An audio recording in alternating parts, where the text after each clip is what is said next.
काही बोलशील आणि मी ऐकून घेईल होय हा? अरे वयाचं तरी भान ठेव की माझ्या हात उचलतोय माझ्यावर मामा आहे मी तुझा मामा हा मामा अरे तू कंस मामा आहेस कंस मामा तू असा ना ऐकणार तुला आहे की नाही आता मी चांगलाच हिसका दाखवतो माझा चल सुंदर चल सुंदर चल सुंदर मी काय म्हणते आई, कोणाच्या बाबतीत काही अघटित घडलं नाही ना? हे बघा, मला असं वाटतं आपण सगळ्यांनीच थोडं शांत राहूयात. या घरात वाद नकोयत आणि मामा आले ना तरी त्यांना लगेच प्रश्न नका विचारू.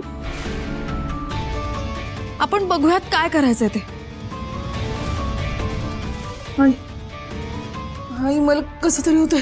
आई कामिनी कामिनी काय झालं ग?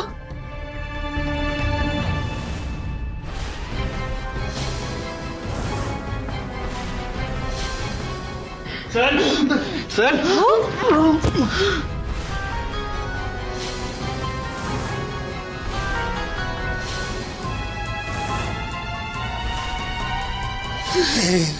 सुंदर मला या सगळ्यामध्ये अडकू नकोस मी काय बी नाही केलं. काका तू तू माझ्या दुधात पण इष्ट टाकलं. तू पलटलास.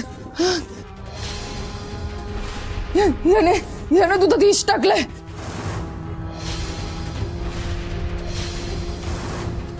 तू का केलंस असं? काका का केलंस तू असं माझ्या बरोबर? का केलं कामिनी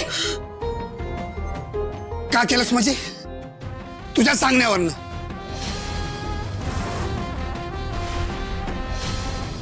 कोणी सांगितलं विष आणायला? विष आणायची कल्पना कुणाची होती? तुझी. हा आणि आता अंगलट आले तर मला अडकी होते सोय ग. मी काय बी केलं नाही माझी काय बी चूक नाही. हिनं सांगितलं विष कालवायला हिच्या सांगण्यावरनं केलंय मी सगळं.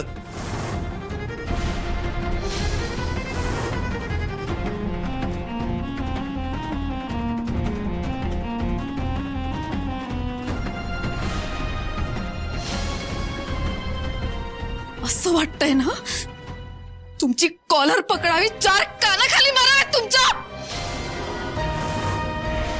लाज नाही वाटली तुम्हाला? निष्पाप जीवाने काय वाईट केले तुमचं?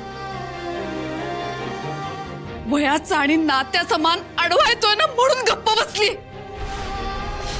असे संस्कार नाहीयेत माझे. किती संधी दिल्या तुम्हाला आजपर्यंत, तरी इतके निर्ढवलात की इतक्या खालच्या पातळीवर उतरलात. का वागताय असं? असंच वागणार आणि हेच करणार, याहून जास्त करणार.